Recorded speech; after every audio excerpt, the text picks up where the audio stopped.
I'm Lance Lambert. Thank you for tuning in to the Vintage Vehicle Show. We are on our way to Brackett Field in Verne, California, where we are going to take a look at some old cars at the Antique Automobile and Air Show there. Alongside of me, co-hosting today, is Kristyn Burtt. You may recognize Chris from Shopping NBC. How are you doing, Chris? Thanks for having me. This is so much fun. I do all this crazy stuff during the day, home shopping, and now I'm in a vintage airplane. Amazing. It is amazing, and I guess this definitely is a vintage vehicle. This is a 1943 aircraft. We're going to give you a little more information about that here real quick. But Chris, thank you so much for helping us out today. I'm looking forward to it. We have a lot of people to interview on the ground, don't we? Okay, stay aboard. You'll be meeting some of those people in just a second.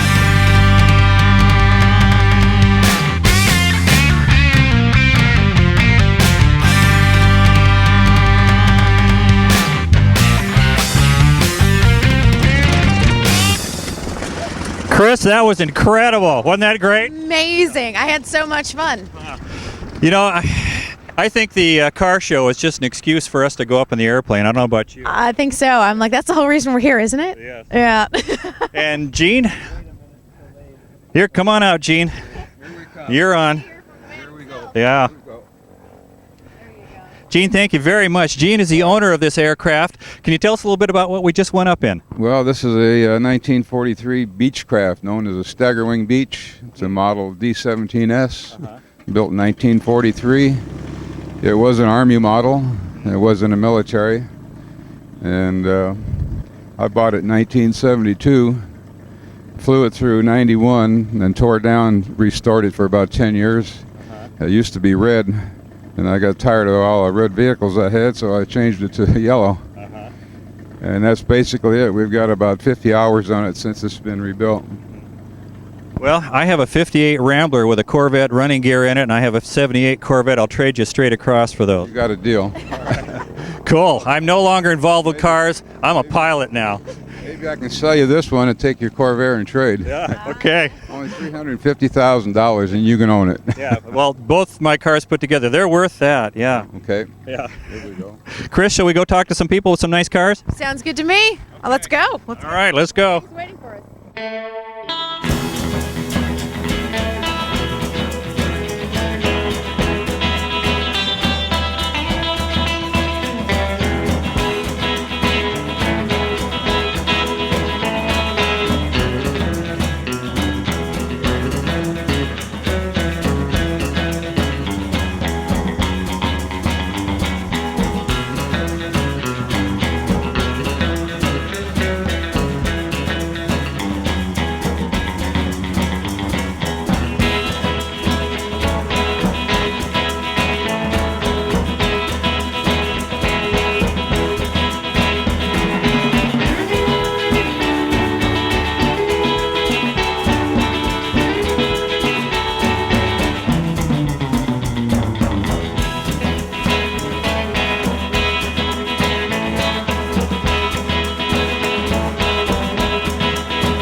We're talking to Frank from Upland, California. Frank, thanks for being on the show today. Yeah, it's a pleasure.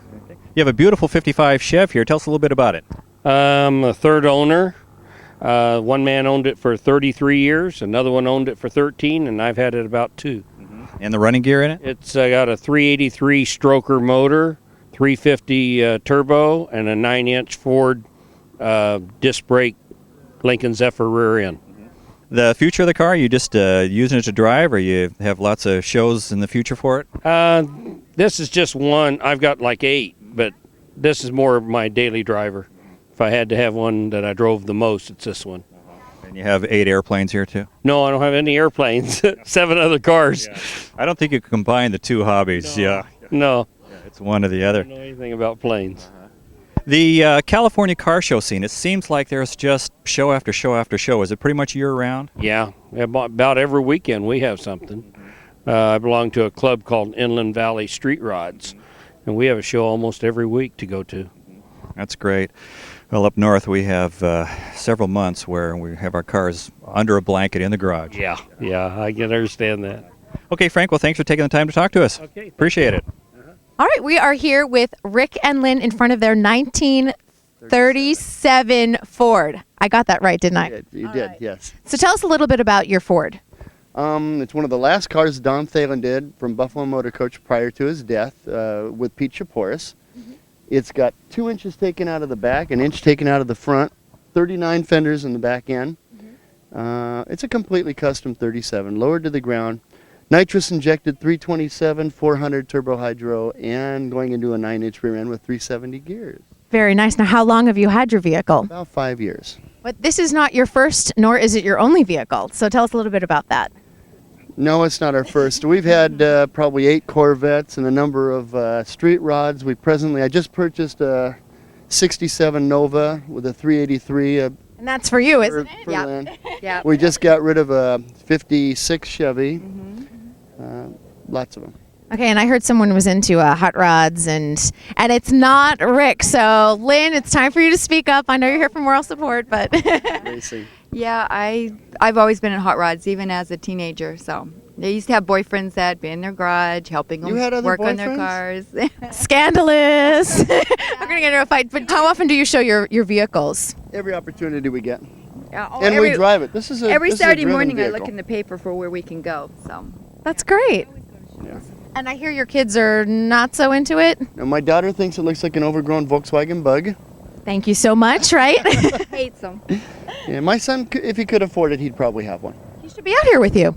He's working. Yeah. He's working. Yeah. Trying to afford one. Yeah. I understand that completely well. Thank you so much. We appreciate you taking the time, and enjoy the day. Thank you. It's hard to go wrong with red and white, and Tom Bruner, I think, would agree with that. He has a beautiful 1956 Chevrolet behind us. Tom, a nice car. Thank you. And you've had this a long time? I've had it 2 years. I bought it from a friend who has some cancer surgery, and he had bought it from his wife, and she didn't like driving the car. So I was able to buy it from him and kind of give him a hand. That's great. Beautiful car. Tell us a little bit about the show that we're at. This show we do monthly on the third Sunday each month. It's antique aircraft and auto display. It's a very kind of a low-key, informal gathering that we do just as an excuse to get the old planes and the old cars out and have a little barbecue. I would think there'd be a pretty strong camaraderie between the old car owners and the old plane owners. Yeah, it can work out really nice. We're the same kind of people. We like old equipment, anything vintage, and it just, the main thing is get nice people out together and talk and visit. Well, Chris, my co-host, and I, we arrived in a 1943 Stearman, so we're having a good time.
We caught Connie mid-bite eating his hot dog, so thank you for taking the time to talk with us. More than glad to. We interrupted his lunch, but tell us about your Ford F1. This is a 1950, did you say? Yes, it is. All right. So talk about it. Give us a little walk around of this. Oh, okay. I've had the vehicle since about 1975. I restored it in 78, put 260,000 miles on it. You put 260,000 miles. Where did you drive this? Oh, I use it for work and everything. And then I retired about 10 years ago, and about 7 years ago I decided it was time to retire the truck and restore it again. So I went back through and restored it again. That's incredible. Now, I noticed this was a Cadillac engine. Can you tell us a little bit about your engine? Yeah, a friend of mine gave me the engine in 1978. It was brand new. It was for another project, and I never got it in there, so it sat there for 18 years along with a That's a long time. brand new transmission. I said, what am I going to do with this thing? It's taking space in my garage. So when I restored this, I looked at it and said, well, maybe I can squeeze this thing in here. So I did. I squeezed that engine in there, and it's worked out real good. Great. And you were talking a little bit about the suspension with me, so why don't we talk about that as well? Well, back in the 70s, this thing rode pretty hard, and the steering was rough. It was very uncomfortable to drive, so I put this is about 1976, I put 72 Pontiac suspension front and rear on coils. And here about 6 months ago, I switched that over to airbags so I can put the thing down on the deck or raise it up. And that's great. Now, have you always been a classic car fan, classic truck fan? Oh, yeah. I've had a lot of other projects, too. As a matter of fact, just down the line here, I got that little 32 Roadster, the red and black one. Oh, that one down there is yours as well? Yeah, that's one of mine. This is a 1932, correct? 32. Okay. And it's, stock appearing. It's, got all the little goodies on it. But it's got Boss Mustang high-performance 70 engine in it. And it's on Mustang suspension. So, it's got plenty of power. And Now, how long have you owned this vehicle? I've only owned it about 2.5 years. It came out of Canada, and I purchased it from a fellow out of Barstow. Surprising, it's an old car, and it's not really a real show car, but the downtown Laverne, the Cool Cruise that they had in August, there was over 500 cars there, and I mean beautiful cars, money cars. And this thing, believe it or not, won the Mayor's Choice, the big trophy. It did. So this is a big winner. This is your prize baby then. Yeah, totally shocked me. Because, there was nice cars there. And it's a cute car, but, it's a fun car. It's not anything I consider to be a show car, But you have a lot of fun with it. That's important. So we're going to play favorites here. What do you like better? We won't let anyone know. The Ford F1, or do you like this car right here? Well, I really like the F1, and if anything happens to me, my son's got instructions. If he needs the money, sell the Roadster, keep the truck. See, there's rules behind all of this. This has been a great show. There's been a lot of great cars here. The car that got my heart pumping, the one I like the best, is Ray Hunter's 46 Ford. This is really fantastic. Yeah, it's just basically all original, except it's been lowered and repainted, but it's very tasteful. It's very, very nicely done. Well, in my time, I've destroyed a lot of Henry Ford cars, modifying them. And this one here, I was going to be very kind to it and leave as much of it, original. I think it should be. Well, the subtle things that the viewers might not pick up on right away, I notice your chrome's a little bit shorter and you've nosed it a little bit. What else have you done to it? The chrome, I shortened this by about 20 or 30 inches. It used to come out about here. And the nose had been shaved off, and that's about it. That's about it. It's just very mildly customized. And the car scene in California, is it a car that's subtle like this? I mean, is it appreciated as much as somebody that's really gone to great extent to modify a car? Do you get as much a reaction on this car as if you pulled up to another 46 that was radically modified? I get as much attention because the older guys like a lot of the original ones. But I am tempted to throw a big power, under the hood, but if I do that, I've got to do it right and do the whole chassis. So I'm leaving it alone as it is. It's a nice driving car, just as it is. Well, it's beautiful. And Ray, thanks for taking the time to talk to us. All right, I just want everyone to know that I dressed to match this vehicle. You think so? Brad, I planned it. This is Brad. He's going to tell us all about his Camaro. I'm pretty excited about this. It's a 1968 Camaro. We just got the engine out of the shop yesterday. It's a Jim Van Gordon built 454 Chevy. Between 450, 480 horsepower. we have a lot of fun with it. It's just very black, interior, exterior. My wife and I have a good time with the car. I bet you do. Now, how long have you owned this vehicle? For 3 years.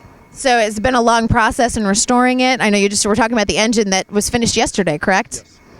As far as restoring it, we did, like I said, about half of the work. Most of the work I do is keeping it shiny. I wax it every time we bring it out to a show. Are you the only one allowed to drive it? That's the important part, right? No, yes, I am. I knew it. I knew he wasn't going to let his wife drive it. How did I know? Just one of those things. Now, is this your first classic vehicle that you've owned? Yes, it is. Has it been an interest your entire life, and this has been a dream come true for you? Yes, it has. It's always been an interest that I started out when I was just a child, and now I'm just nothing more than an old gray-haired child. Not a gray-haired child. You know, it's all about having that youth and that energy, you know? Absolutely, absolutely. Well, what happens if I sneak the keys and, like, take this out? Here it is. Oh! Look at that. Maybe I'll go for a ride in a Camaro. Brad, thank you so much. I appreciate it. I can't think of a better combination than a show that combines antique airplanes and antique cars. How about you, Chris? This is a great way to end the show, I think. Yeah, this is fantastic. And we are ending the show on Frank Sagona's, what is this again? T-28 Trojan. Tell us a little bit about the plane. It started out life as a trainer. It was a jet transition trainer in the Air Force with an 800 horsepower engine. Later, the Navy decided they liked the airplane, and so with a bigger engine, they acquired them and used them in Whiting Field and Pensacola as trainers. There's an A model, which is the Air Force, a B model, which is this aircraft. There's a C model, which had a tail hook on it for landing in carriers. Later, historically, it was used from 1960 on in French Algeria as a fighter bomber. It was used in Vietnam as a fighter bomber. It was also used in Laos as a fighter bomber. When in Vietnam, there's a Wings program that identified it as the first airplanes. The title was First Airplanes in Vietnam were the A-26 bomber and the T-28. Well, it is a gorgeous plane. I can't, or it's an aircraft. Does plane identify me as a guy that really does? Okay, plane's fine. Well, Vintage Vehicle has had a great time here today. Chris, thank you again for helping us co-host. Well, thank you for having me. I appreciate that. And I hope we can get together in the future and do another show. I think we will. Okay. Thanks for watching. We'll see you next week. Bye-bye.